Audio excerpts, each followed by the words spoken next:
అందరికీ వందనాలు. మిమ్మల్ని అందరినీ కూడాను ఈ రీతిగా కలుసుకుని దేవుని నామాన్ని స్తుతించడానికి ఇచ్చిన ఈ సదవకాశాన్ని బట్టి నేను ఎంతగానో దేవుని స్తుతిస్తూ ఉన్నాను.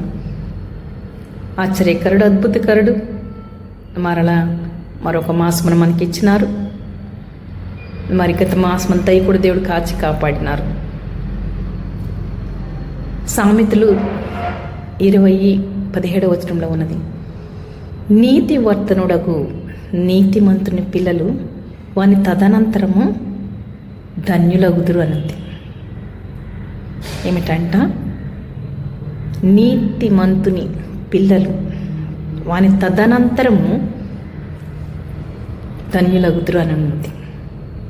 కాబట్టి మరొక చోటు ఉన్నది, నీతిమంతుని యొక్క పిల్లలు భిక్షమెత్తుట కానీ వారు విడిచిపెట్టబడటం కానీ నేను చూచి ఉండలేదు అని దావీదు పలుకుతూ ఉంటాడు. నీతిమంతుని పిల్లలు వాని తదనంతరము ఆస్తికర్తలగుదురు అని ఉంది. కాబట్టి ప్రియులారా, దీనిని బట్టి మనం ఏం నేర్చుకోవాలంటే, నీతిని కలిగి ఉంటే అప్పుడు నీ పిల్లలు ఆస్తికర్తలు అవుతారు, ధన్యులవుతారు. నీ పిల్లలు ధన్యులు అవ్వాలన్నా, ఆస్తికి కర్తలు కావాలి అనుకున్నా, నువ్వు కష్టపడి కష్టార్జితం వలన కాదు, కానీ మనుషుల యొక్క కష్టార్జితం వలన ఐశ్వర్యం పెరగదు. కానీ యెహోవా ఆశీర్వాదమే ఐశ్వర్యం ఇచ్చును. యెహోవా ఆశీర్వదించగా అది ఎన్నటెన్నటికి ఆశీర్వాదం. కాబట్టి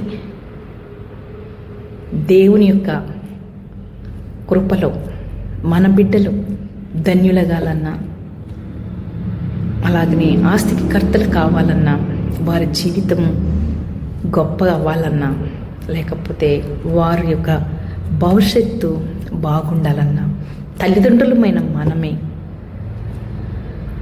నీతిని కట్టుకుంటూ ఉంటే, ఆశీర్వాదాన్ని బిడ్డలకు సంపాదించి పెడుతూ ఉన్నట్లయితే తప్పకుండా మనకి గొప్ప దీవెన ప్రతిఫలము బ్రతుకున్న మనకి, తదనంతరము మన పిల్లలకి అది ఎంతో శ్రేయస్కరం. కాబట్టి తల్లిదండ్రులమైన మనము బిడ్డలకు ధన్యత సంపాదించాలన్నా, వారిని ఆస్తికర్తలుగా చేయాలన్నా, తల్లిదండ్రులమైన మనం ఏం చేయాలి అంటే నీతిని కట్టుకోవాలి. మరి ఆ నీతి ఎలా వస్తుంది అంటే, కష్టమైన, ఇరుకైన, ఇబ్బంది అయిన, శ్రమ అయిన నీతి తప్పకుండా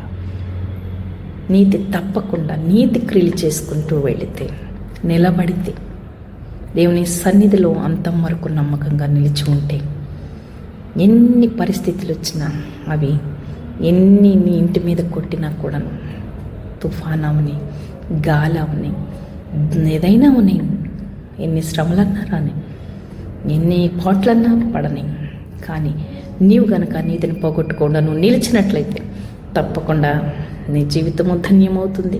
నీతిని కట్టుకుంటావు. ఆ నీతిని బట్టి వచ్చే ప్రతిఫలాలు నీవును, నీ కుటుంబము, నీ పిల్లలు అనుభవిస్తారు. దేవుడి కొద్ది మాటలు దీవించును కనుక.